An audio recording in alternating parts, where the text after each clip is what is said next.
I'm hoping the Big Ten has to modify their system for us. Probably like getting grade 10 sandpaper rubbed on your face every day. I mean, we say it all the time, whether, there's two types of turds. You're a sinker or you're a floater, but you're still a turd, right? I mean, we are about players and players playing the plays and not necessarily the plays. Welcome to the Varsity Club podcast. My name is Derek Peterson. First and foremost, thank you for downloading, for listening to, for rating and sharing and reviewing this show. I really appreciate it. If you like this show, know that Hail Varsity has other podcast offerings that are, in fact, better with a lot less blabbering. So head to hailvarsity.com/network to get caught up on all of those podcasts. Also, the 2021 Nebraska Football Yearbook is drawing near. It's our passion project, our pride and joy. It's one of the coolest things that I've ever worked on, frankly. And I've done 3 of them now, I think. Because this will be my 4th. And it's coming up soon.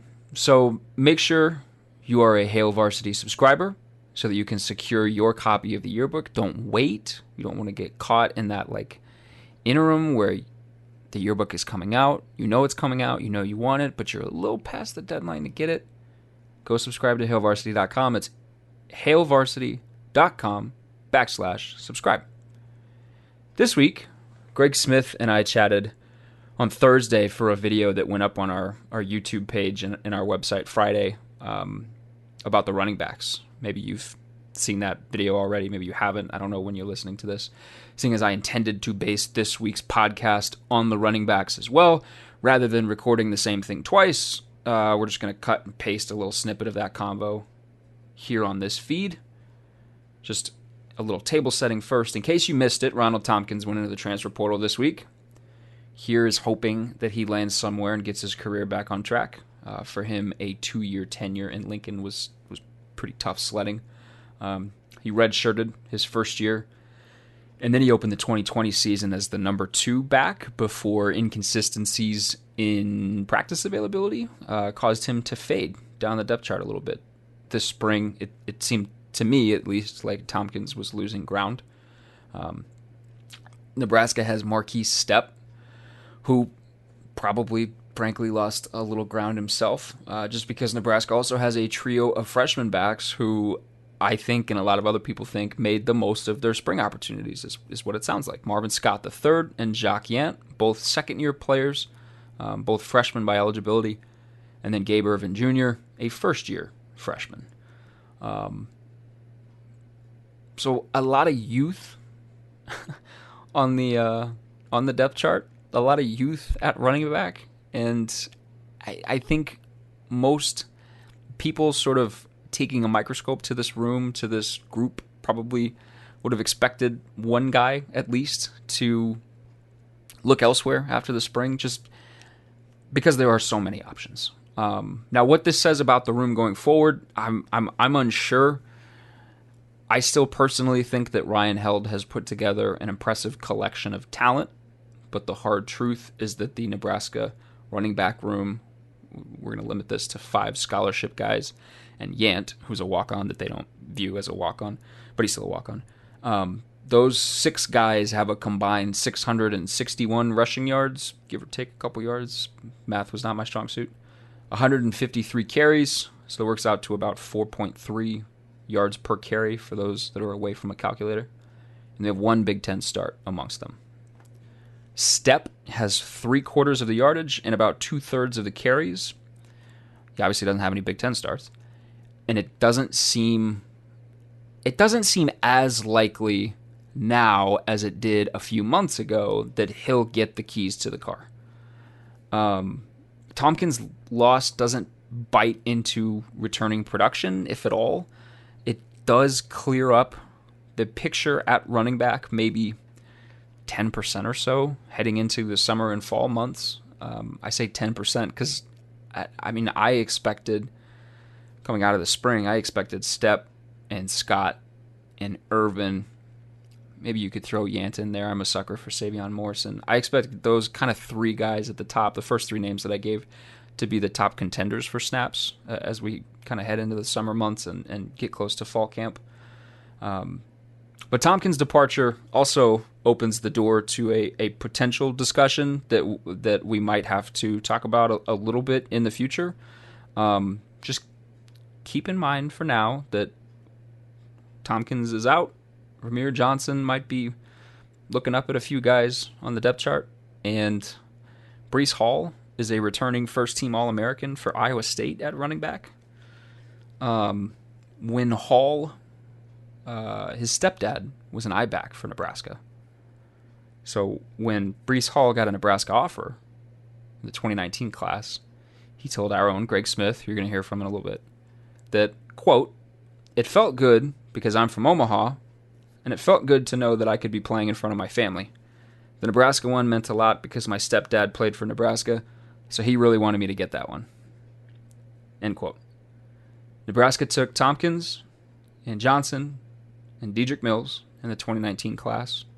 And Hall, despite being a legacy guy in the 500-mile radius, he's playing out of Wichita, Kansas, he went to Ames.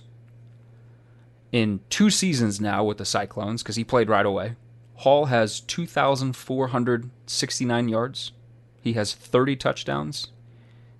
And he has a 5.3 yards per carry average on his runs. Also, he had one of college football's best quotes last year when, after beating Texas, he said 5-star culture beats 5-star players, or 5-star culture versus 5-star players. Basically saying, yeah, you can keep the recruiting rankings. We're going to keep doing what we're doing over here. It's like the perfect guy for a locker room. Coaches love that kind of mentality. In 2 seasons from Mills and Tompkins and Johnson combined, now Johnson still has ways to go, still has some time to go. Nebraska has gotten 1,259 yards. Mills has a lot of that. 13 touchdowns at a clip of 4.8 yards per carry. So significantly less production from 3 guys than from 1 guy. Now, Ramir still has time. I still like Savion Morrison. Like I said, Yant or Irvin could pop and be really good. Scott is intriguing. And it's important to just reiterate that these things happen to everyone, everywhere, all the time in recruiting. It's the way the world works. It happens all the time. But these kinds of near misses probably need to stop happening to Nebraska, or at least stop happening at the frequency that it seems like it happens. Hall might be a Heisman dark horse this season. He finished 6th in balloting last year. He led the country in rushing. He's already one of the best backs in the country after 2 years. So it's just something to keep in mind. Here's my conversation with Greg about the running backs. I got Greg Smith with me. Greg, hello. Hey, how are you? I'm good. I'm good. I wore a specific hat just for you. And in a little bit, we'll break out the Phoenix Suns gear that I have specifically to troll you. I don't know why you would want to put some garbage like that on, but hey, I guess you try to find something worse than this Cubs gear you got. So to anybody that is watching this and may have watched the, I guess, first iteration of it on Tuesday or whenever you watched it, we're just talking about the taking stock of running back series that I have been doing on Varsity.com. Well, it's not a running back series. It's taking stock of position group series that I've been doing on Varsity.com, running through every single position group on the team as we exit spring ball and just sort of resetting the field for where we're at. Greg and I got together, and I'll give you kudos again. This was Greg's idea. Thank you, Greg, for this. More content, keep the wheel churning. Greg had the idea to just get together and talk about it a little bit more in front of a camera so that you guys could watch it on YouTube. Because Husker fans are awesome in the sense that they will never stop wanting to talk about Nebraska football. So we talked about outside linebackers on Tuesday. Time is a flat circle. And we're going to talk about running backs today. We did defense. We're going to do offense today. And Greg, buddy, this is a weird room. This is a very weird room. And I'm high on this room. I'm high in the sense that I am optimistic about the talent that Ryan Held has accumulated and added to this group. But As we exit spring ball, Marquise Stepp didn't participate in the spring because of pre-spring surgery. We found out that like Ramir Johnson missed a lot of the spring. Ronald Tompkins missed time and has since departed. He's in the transfer portal. Guys missed with like bumps and bruises here and there. And it seemed like really like Marvin Scott and Jacques Yant were maybe the most consistent of the bunch in terms of just being on the field. And so like for me specifically, I've kind of, and I'm going to center this conversation on Stepp for a second, just because I think he can kind of be emblematic of the whole. I kind of thought it's not a big deal if he misses the spring because regardless, he's going to be your most experienced back going into the fall. So as long as he's okay for the fall, you're fine. Mm-hmm. But, at the end of the day with the skill position, sometimes the best ability is availability. And it seems like with this running back room, though there is talent, and I forgot to mention Savion Morrison, who also missed time in the spring, though there is talent, availability doesn't seem to be an ability that is in great supply. Does that worry you about this running back room? I think that's the place to start. Yes, that is to me the biggest worry for me about this room is the lack of availability through the spring, and I think that it goes hand in hand with something else that concerns me after that is that it just isn't long, the position group as a whole, on experience, right?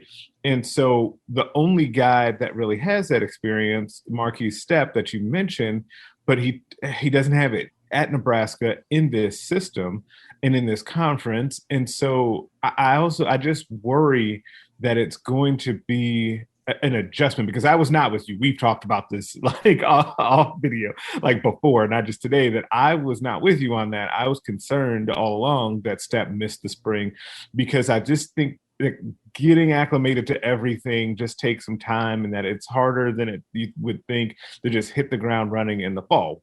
While he might be able to do that, and that's now the best case scenario, I just think that's tough. So yeah, the lack of availability through the spring for multiple guys as they now then head into this huge summer in which they're still battling, like we still don't know. And we also don't know 100% when Stepp is coming back and when he's going to be right. So there's also that kind of mystery cloud that's hanging out there too. It's just the position, like you said, it has talent. And so you can't just write it off, but it's still a mystery and kind of a grab bag on what you actually can expect to get from the group. So Tompkins entered the transfer portal, like I mentioned. It sucks. It sucks for him. Knee injuries suck. They kind of take more than just the allotted like recovery timetable before you're medically cleared to come back from knee injuries, particularly like ACL tears. Sometimes they just suck. Sometimes you need a change of scenery. So Tompkins is moving on. I wish him nothing but the best. It leaves Ramir Johnson as the guy from that class, 2019 class, right? So they took three, because Wando was technically an all-purpose back, so they took three backs in that class, and two of them have left. And Ramir Johnson is the only one remaining, and he seems like he might be a little buried on the depth chart. This has become a theme with Nebraska where we talk about barren recruiting classes, either on the whole or it's at key positions. Are you potentially worried about that 2019 crop of running backs maybe causing problems for the running back room just from a depth standpoint or just from a development standpoint on the whole? We don't have to spend a ton of time on this. No, actually, and a lot for the same reason that I'm not concerned about it from the wide receiver. It's the same reason. It's because they continue to bring guys in. Like, you have to give them that. Like, yeah, there's been departures, but there's been no shortage of other guys backfilling that. And in part, and really even more at running back, the reason why those guys have been moving on or will continue to move on potentially is that there are other guys that are the same age or younger that there may be looking up at on the depth chart. We could, I did a stock rising section in my piece where I had Ryan Held as somebody whose stock is rising, which I think it should, because I think he's a wonderful coach with head coaching experience who probably should start getting some looks here in a couple of years as long as he keeps building talent. I also had Jacques Yant in that section for stock rising. But in reality, I could have put 3 guys in this, and the 3 that benefited the most from this spring, probably in Yant, Gabe Irvin, who's a true freshman, early enrollee, and Marvin Scott, who's in his second year. Greg, let's talk specifically about Irvin, because he's kind of the new guy to the room. He's the one everybody is excited about. I have referenced this before. I did a piece for Hail Varsity looking at true freshman running back production. It's really hit or miss. It's not really contingent on whether you are a high star recruit or whatever for who produces the most, but you're either producing a ton like AJ Dillon level at Boston College, or you're getting like 100 yards and not a ton of touchdowns, not a ton of opportunity. A lot of them are redshirting. Do you think, and we've talked about this before, as we're a little bit more removed from spring now, and you've been able to digest everything that was kind of said about Irvin and everything that we saw from Irvin in the spring game, and then we got to talk to him a little bit after the spring game, do you think that he is a legitimate contender for snaps this fall? Yes, absolutely. I think he's a legitimate contender for snaps. I think he's a legitimate contender to start as a true freshman, which is surprising. I can't even stutter over it, because it's not even that you didn't know what to expect from him as a true freshman. It just wasn't. He just wasn't someone that when he signed, you thought, oh yeah, he's going to be a guy that's going to come in and compete. But then I had to remember, one of the things that I do say kind of quite a bit is that once guys get here, all bets are off, because the star ranking really doesn't matter, and it becomes a lot about the type of room that you entered. And there was not a better situation maybe on the team than the room that he entered to be able to then get a shot to, make an impact during the spring and then play, right? And it seems from all accounts that he has made the most of that opportunity. And so I feel really confident in saying that he's going to be in the mix to play this season. I definitely think that he's a stock up guy right now. Yeah, and he's a guy that's got good size for a true freshman. He's got good feet. Mm-hmm. Seems like he took well to the playbook pretty early. And like you said, I mean, all bets are off whenever those guys get here. And in a lot of instances, like the guys that have the best first year are the guys that you don't expect to have the best first year. Like the 5-star guys are going to get their role as a backup or a third string or a utility guy that comes in on third down or whatever, and they're going to do what they do because they're really talented. But like you said, sometimes fit and the room that you walk into is the most important. And like, if we learned anything from this spring, it's that the running back room is just completely wide open. We have no idea who's going to be the starter. We have no idea who's going to be the backup. We have no idea if the starter in week 1 is going to be the starter in week 6 or whatever it is. Yeah, it's the field is constantly shifting. Does that excite you because there is potential? Does that worry you because we don't know? Like, where are you at with this running back room, just in terms, because like one of the sections of this piece, of this recurring piece, is fall outlook, and I said a lot of optimism there, a lot of opportunity there. Someone got to go grab it. So are you glass half full with this room, or are you glass half empty with this room? I am glass half full, because I do believe in the talent that they have in the room, and that somebody is going to go grab this thing during the summer. And I think it was the last time that we talked to Ryan Held right before the spring game, in which I thought he was as honest and open as you've seen a coach. Outside of that time, we talked to Greg Austin really this spring, where he was just great that one time for, it felt like 25 minutes. I thought Held was really honest about like what he needed to see from his guys in the summer. That was when he gave the now famous, like, it's going to be Rocky IV this summer. But he talked about within that answer, and that got all the attention, but within that answer, he talked about which guys needed to lean up and how they needed to be looking at their diet during the off season. And when it was hot outside, they needed to be out on a field sweating, and, all the little things that they needed to do. And he basically, through the media, issued a challenge to those guys saying, hey, these carries are here and they're available. Somebody needs to step up. And I think that kind of fires me up. So hopefully, as for those guys that are hearing that, one of them or two, hopefully for Nebraska's sake, decides that, hey, I'm going to take this challenge. I'm going to take the ball and run with it. I just want you to know that I was going to borrow a segment from your podcast, Coach Speak, and I was going to read off this Rocky Four quote and ask you, what in the hell is Ryan Held talking about with this Rocky Four thing? And now I can't do that because you just told me what he was talking about. So Sorry. you ruined my segue and a way to plug your Oh, podcast. But man, yes, I, this I so no talk about Greg's podcast. But this Rocky Four quote was awesome. It needs to be Rocky Four. We got to get in there and get after it and then be ready to go this fall. I like the room, but we don't have anybody that's returning with a whole bunch of experience. Our guys are hungry and they know that the questions are out there. What does the room look like? And that's motivation for us. That's great. We need that. We're not going to make any excuses. We've got to get it done. And that was one thing that I appreciated about Ryan Held, and really a lot of the offensive coaches this spring, was that no excuses were made from the offensive coaches, from the assistants. Could say the same thing about a guy like Tony Tuioti on defense.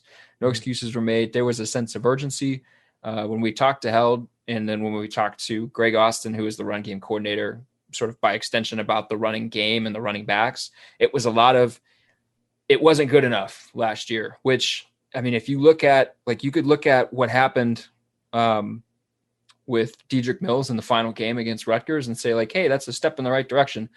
Or you could look at the first, 7 games of the season for Dedrick Mills, and then all 8 games for all the other guys, and say that Nebraska didn't have a running back averaging more than 4 yards a carry up until Dedrick Mills had like half of his yardage on the season in that one game. So yeah, they do have to be better, and they are going to have one guy really kind of take hold of that position, because to this point, the coaching staff has been sort of adverse to going with a by committee approach. They have wanted to find that guy that can be an every down ball carrier.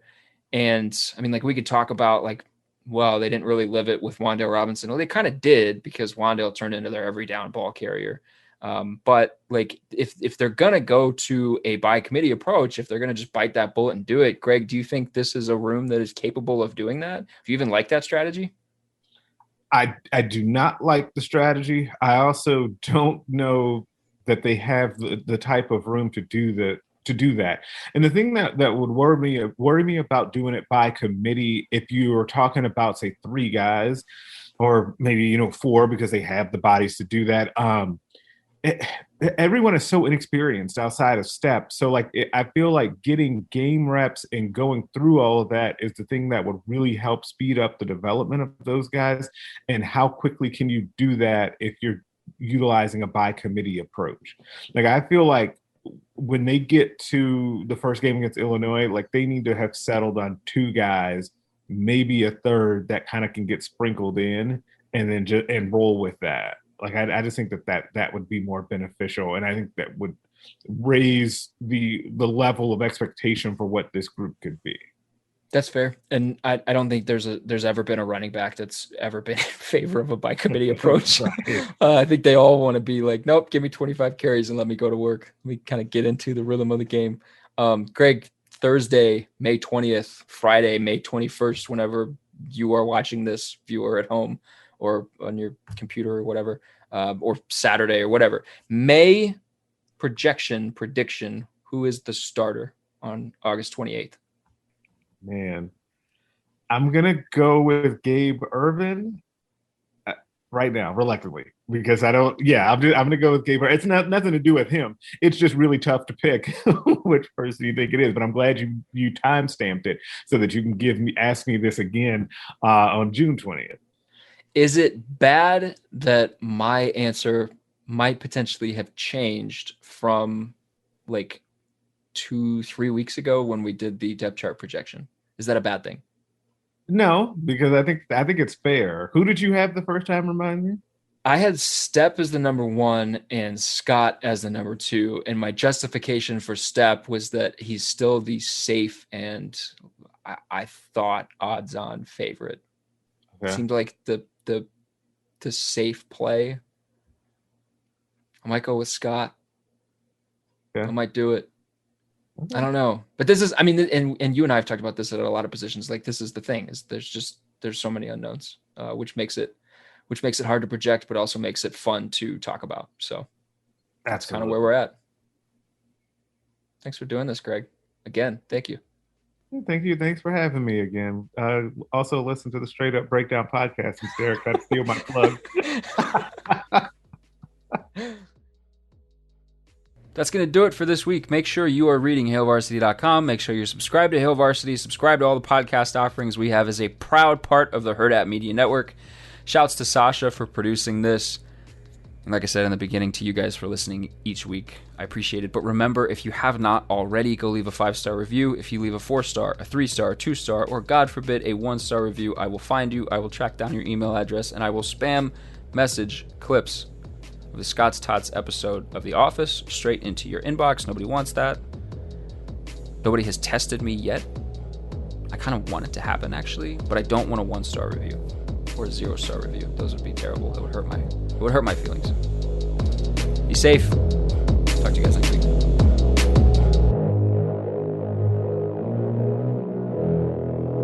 A Hurrdat Media Production.